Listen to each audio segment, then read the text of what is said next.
नमस्ते मित्रों, मेरा नाम है राकेश कोटड़िया। जैसा कि आप जानते हो कि मैं टीचर हूँ और 10 साल से ध्यान प्रक्रियाओं से जुड़ा हुआ हूँ। तो आज मैं एक रिलेटिव के घर पे आया हूँ और वहां से ये वीडियो बना रहा हूँ। पिछला वीडियो हमने देखा था कि 7 चक्रों के बारे में था। 7 चक्र शरीर में कहाँ पे होते हैं, 7 चक्र कैसे जागृत होते हैं, 7 चक्र किस तरह से हमारे शरीर में काम करते हैं। तो आज का वीडियो 7 चक्र के बीज मंत्रों के बारे में है। ये बीज मंत्र हमें किस तरह से बोलने चाहिए कि नहीं बोलने चाहिए, या सिर्फ ऐसे ही ध्यान करना चाहिए कि बीज मंत्रों के साथ ध्यान करना चाहिए। तो ये वीडियो अगर आप ध्यान से देखोगे तो आपको बहुत सारे गहरे राज मालूम पड़ेंगे जो मंत्र शास्त्र के बारे में। लेकिन अगर आप एंड तक नहीं देखोगे, स्किप करके देखोगे, तो बहुत सारी महत्वपूर्ण चीज आप चुक जाओगे। तो आज के वीडियो के अंदर हमें जानने मिलेगा कि बीज मंत्र क्या होते हैं, दूसरे मंत्र और बीज मंत्र में क्या फर्क है। वाइब्रेशन के रूप में वो बीज मंत्र होते हैं। बीज मंत्र के अंदर कोई शब्द नहीं बनता। जैसे क से क्या शब्द बनेगा, क सिर्फ क है। म से क्या शब्द बनेगा, म सिर्फ म है। पर इसके ऊपर डॉट लगाया जाए तो वो शब्द वाइब्रेट करता है और वो बीज मंत्र बनता है। तो हमारे शरीर के अंदर जितने भी 7 चक्र है, तो 7 चक्र के अंदर सारे मूलाक्षर जितने भी क से लेके ज्ञ तक है और अ से लेके अह तक है, वो सारे हमारे शरीर में से निकलते हैं।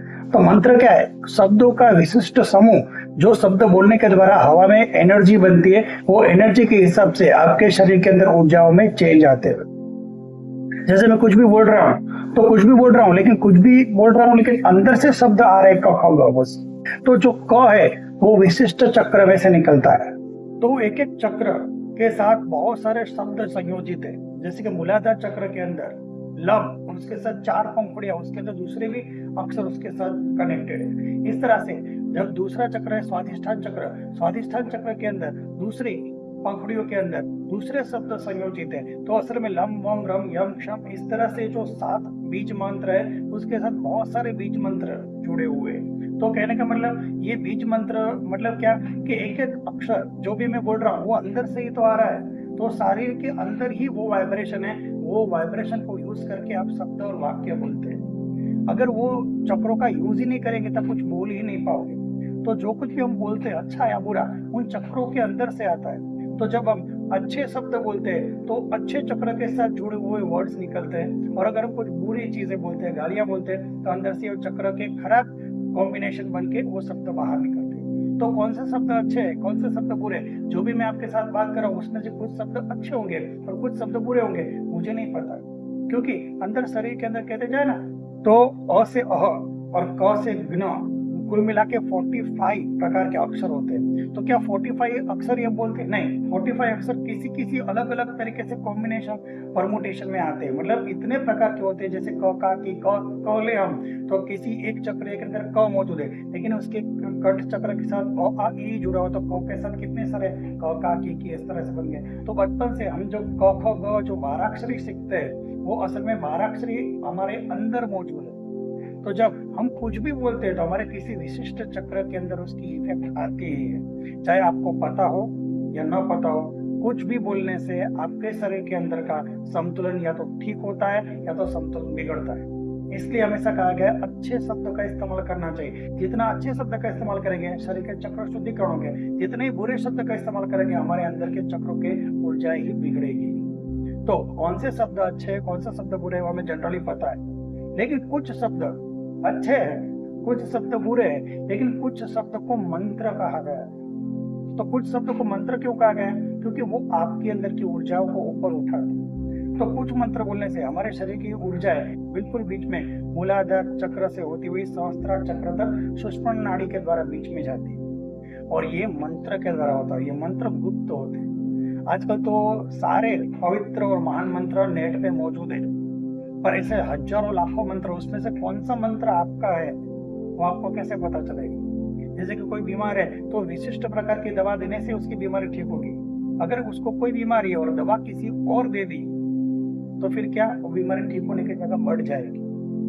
तो बहुत सारे मंत्र ऐसे, बहुत सारे उपनिषद के मंत्र है, वेदों के मंत्र है जो नेट पे भरमार पड़ी हुई, और सारे सच मंत्र है। लेकिन वो मंत्र हमारे लिए काम नहीं करते।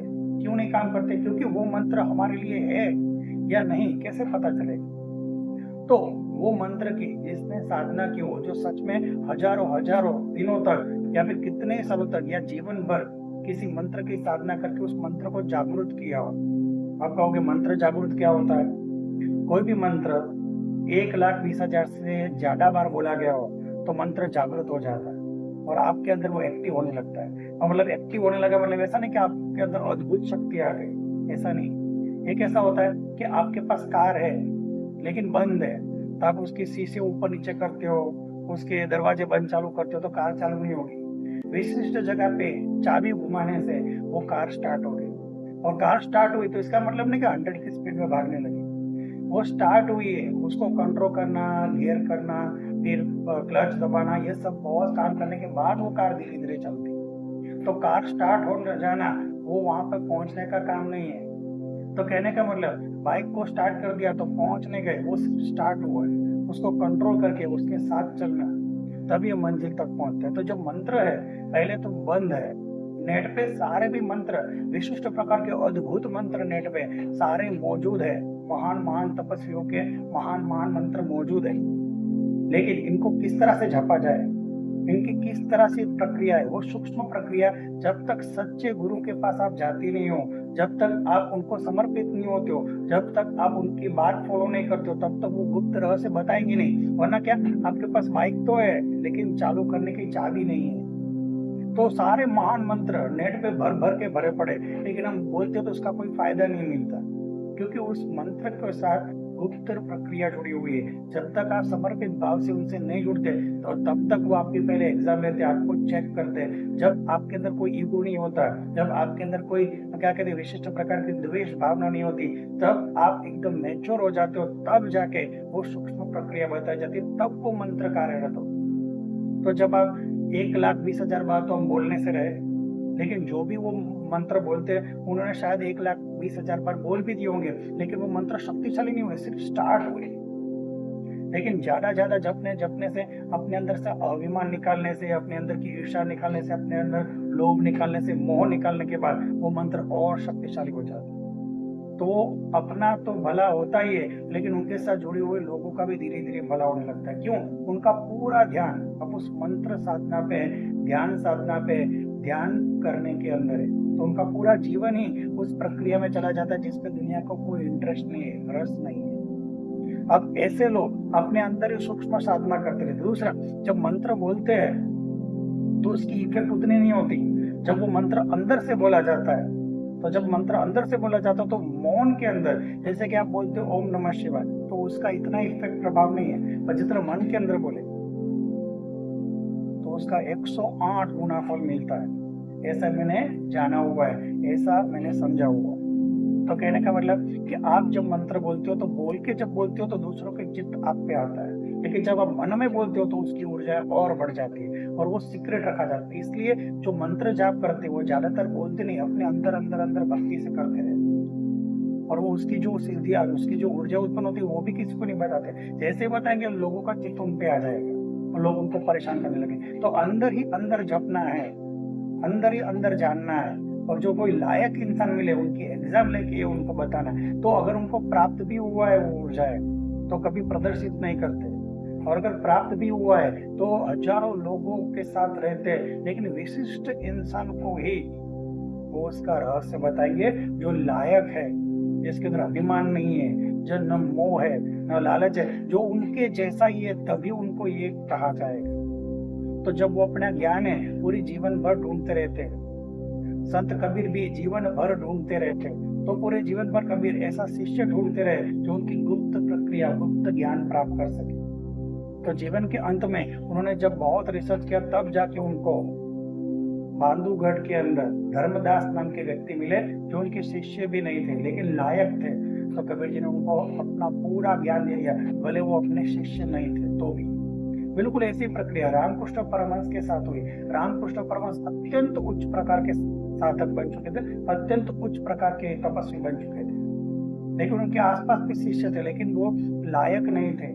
जिस दिन स्वामी विवेकानंद उनके जीवन में आए तब तुरंत पहचान, तुम ही हो जिसकी मैं राह देख रहा हूँ, तुम ही मेरा सारा ज्ञान ग्रहण करोगे और विश्व विख्यात बनोगे। तो आज बाजू के शिष्य थोड़े चौंक गए कि क्या स्वामी जी ऐसी बात करें, लेकिन सच में क्या हुआ, उनके जाने के बाद स्वामी विवेकानंद विश्व विख्यात और महान व्यक्ति बने। तो मतलब पूरी साधना गुरु अपने शिष्य को देते, तब जब वो शिष्य पूरी तरह से लायक हो जाता है, पूरी तरह से पक जाता है, तब जाके लिया जाता। तो ये मंत्र शास्त्र एकदम गुप्त रहस्य है। जो हम बोल रहे हैं वो भी कोई ना कोई मंत्र बन रहा है, लेकिन उसकी क्या इफेक्ट हमें नहीं पता। तो ज्यादातर मौन रहना अच्छी बात है, लेकिन अगर बोले तो हमें अच्छे शब्द बोलने चाहिए ताकि दूसरों को प्रॉब्लम ना आए, दूसरों को तकलीफ ना हो। आपको बुरी बात भी अच्छी तरह से बोलनी चाहिए, ठीक है। तो अब जब भी आप बोलते हो तो आपके अंदर से ही, चक्रों में से ही वो शब्द निकले। मैं आपके साइड चक्र के एक एक चक्र के कौन कौन से अक्षर जुड़े हुए हैं, आप जो कुछ भी बोलते हो किसी ना किसी चक्र की ऊर्जाओं के माध्यम से ही बोलते हो।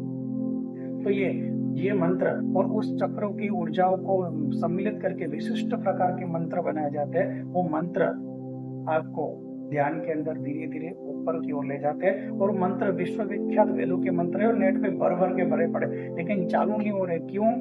क्योंकि आपको पता नहीं, आपका शरीर अलग है, आपकी बुद्धि अलग है, आपकी ऊर्जाएं अलग है, आपका मन अलग है। तो हर इंसान का अलग अलग मन बुद्धि शरीर होने के कारण उनको विशिष्ट प्रकार के मंत्र से ही उनको लाभ मिलता है। और वो मंत्र कौन सा जपना चाहिए, तो वो उन गुरुओं को ही पता, ये मंत्र इसके लायक है, ये मंत्र इनके लायक है, ये मंत्र बोलने से ये हो। या फिर कोई एक गुरु मंत्र जो आपको मंत्र दे, वो मंत्र बोलने के बाद सारे प्रकार के प्रॉब्लम आपके जीवन में दूर हो जाए। धीरे धीरे आप जैसे क्या कहते हैं, फल पक जाने के बाद अपने आप जमीन पे गिर जाता है, बिल्कुल इसी तरह से आप जीवन में धीरे धीरे धीरे सक्सेस पाएंगे, और सक्सेस का आपको पूरा पता चलेगा। धीरे धीरे वो सक्सेस और दुनिया से दूर होते हुए परमात्मा से जुड़ने का आपको मन होगा। वो ये धीरे धीरे होता है। तो जब भी आपको कोई मंत्र मिले तो आप ऐसा करोगे तो आपको फायदा हो भी सकता है और नहीं भी हो सकता है। क्यों? आपको पता ही नहीं उसको किस तरह से क्या जपना है। एक मंत्र आपको बताता हूँ, वो जागृत मंत्र है। गायत्री मंत्र जागृत मंत्र है, आप उसको जप सकते हो, लेकिन उसको कहीं भी किसी तरह से जपे वो मुझे नहीं लगता अच्छा है, क्योंकि लोग कहीं पर भी गायत्री मंत्र को जपते हैं। तो गायत्री मंत्र को जपने का सर्वश्रेष्ठ जगह गायत्री मंदिर ही है, गायत्री शक्ति पीठ ही है। अगर आप गायत्री शक्ति पीठ में सुबह और शाम जाके गायत्री मंत्र को जाप करते हो, और वो अगर मानसिक जाप करते हो, मुंह से नहीं माइंड से, तो आपको धीरे धीरे आपके अंदर आने वाले परिवर्तन महसूस होंगे। ये मेरा खुद का अनुभव है। गायत्री मंदिर ऐसी जगह है जहाँ पे गायत्री मंत्र जपना चाहिए, क्योंकि पंडित राम शर्मा आचार्य ने उस मंत्र को जागृत करके गायत्री मंदिर के अंदर गायत्री शक्ति पीठ में स्थापित किया हुआ है। उस मंत्र की सूक्ष्म ऊर्जा वहाँ पे मौजूद है। लेकिन जो कोई लायक इंसान आता है, वहाँ पे चीजें मांगने जाते लोग, मेरा ये काम हो जाए गायत्री माता, मेरा ये काम हो जाए गायत्री माता, ये सब ऐसा फल मांगने के लिए जाते हैं। असल में वहाँ पे जो गुप्त ऊर्जाएं पड़ी हुई, गुप्त ऊर्जाओं के साथ कौन जुड़ना चाहते हैं? तो वहां पे सुषुप्त ऊर्जाएं पड़ी हुई है। लेकिन आप अगर शुद्ध है, आप अगर ईर्ष्या मुक्त है, अगर आपके अंदर अभिमान बहुत कम है, और आप ध्यान शक्तियों के साथ जुड़ना चाहते हैं, गुरु शक्तियों के साथ जुड़ना, गायत्री मंत्र सर्वश्रेष्ठ जगह है। गायत्री मंत्र पूरी विश्व में विख्यात है, और आपको अगर जपना है तो सच में गायत्री मंदिर में जाके ही जपना चाहिए। आप ऐसा थोड़े समय तक करके देखिए, आपके अंदर क्या बदलाव परिवर्तन आता है। वो वहां पे आप जाके करोगे तो आपको देखेंगे आपके अंदर ही विशिष्ट प्रकार का चेंज आएगा। आपके जीवन में ऐसे ऐसे बातें, जानकारी, ज्ञान प्राप्त होगा जो आपको धीरे धीरे परमात्मा के रास्ते में ही ले जाएगी। और अगर आप वहां पे प्रार्थना करते हो कि मेरे जीवन में सच्चे सदगुरु तपस्वी जिनके साथ में जुड़ के अपने डाउट क्लियर कर सको, तो बराबर आपके जीवन में एक सच्चे सदगुरु तपस्वी आएंगे जो आपके सारे डाउट क्लियर करेंगे। अगर आपको ऐसे ही रहस्यमय वीडियो चाहिए जो ज्ञान शक्ति के साथ जुड़ी हुई चक्र, मतलब हमें कोई भी मंत्र है, मैं चक्र मैंने आपको बताया वो सिर्फ जानकारी के लिए, जो शरीर के 7 चक्रों के 7 बीज मंत्र है, वो सिर्फ जानकारी के लिए, आपको करने नहीं है। जब तक आप किसी गुरु के साथ जुड़ते नहीं हो, उनके साथ सूक्ष्म प्रक्रिया जानते नहीं हो, जब तक आप समर्पित नहीं होते हो, तब तक कोई भी मंत्र बिना गुरु के पूछे नहीं करना चाहिए। आपके जीवन में जब सच्चे गुरु आएंगे, कोई पथ प्रदर्शक आएगा, तब जाके वो मंत्र करना चाहिए। तब तक क्या करना चाहिए? बस आंखें बंद करके गुरु मंत्र, सर्वश्रेष्ठ मंत्र आपको गुरु मंत्र है जो पूरी दुनिया जानती है, ऐसे आंखें बंद करके गुरु मंत्र बोलना चाहिए। गुरु ब्रह्मा गुरु विष्णु गुरुदेवो महेश्वर गुरु साक्षात पर ब्रह्म तस्मै श्री गुरुवे नमः। आपको मेरे तो कोई गुरु है ही नहीं, ये मंत्र बोलने के समय हिमालय के गुरुओं के साथ आपको जुड़ना चाहिए। हिमालय में बहुत सारे तपस्वी आज भी तपस्या कर रहे हैं, वो उनका चित्त हमारे पे आता नहीं क्योंकि हम उनको याद नहीं करते, और हमारा चित्त उन पे जाता नहीं क्योंकि हम उनको याद नहीं करते। तो जब हम हिमालय के गुरुओं को प्रार्थना करते हैं, गुरुदेव आप ही हमें मार्गदर्शन कीजिए, आप ही हमें ध्यान सिखाइए, आप ही हमें, हम आपको समर्पित होते हैं और आप हमें ध्यान सिखाए, फिर आप ध्यान करना, धीरे धीरे आपको रास्ता दिखता जाएगा और हमारे जीवन का मुख्य लक्ष्य है जो नर नारायण से जुड़ने का, आनंद परमानंद से जुड़ने का, आत्मा परमात्मा से जुड़ जाती है। जब जीव ही शिव के साथ जुड़ जाता है, हमारे जीवन का मुख्य लक्ष्य है। अगर ये लक्ष्य प्राप्त होता है तो उसका पुनर्जन्म नहीं होता। हमारा जो भी जन्म होता है किसी न किसी कर्म के कारण होता है, फिर कर्म ही नहीं बचता, पुनर्जन्म होता नहीं। भगवद गीता के अंदर बताया तस्य पुनर्जन्म न विद्यते, ऐसे इंसान का पुनर्जन्म नहीं हो सकता। तो यही हमारे जीवन का मुख्य लक्ष्य है। ये मंत्र शास्त्र के द्वारा, ध्यान शास्त्र के द्वारा, कर्म योग के द्वारा, भक्ति योग के द्वारा, हर प्रकार की विशिष्ट प्रक्रियाओं के द्वारा परमात्मा को प्राप्त करने का ही मुख्य लक्ष्य होता है। सांसारिक चीजों को पाने का ये लक्ष्य ही नहीं है। अगर आपको ऐसे ही गहन विषयों पे वीडियो चाहिए तो चैनल सब्सक्राइब कर सकते हैं। सुनने के लिए थैंक यू। जय गुरुदेव, जय गुरुदेव, जय गुरुदेव।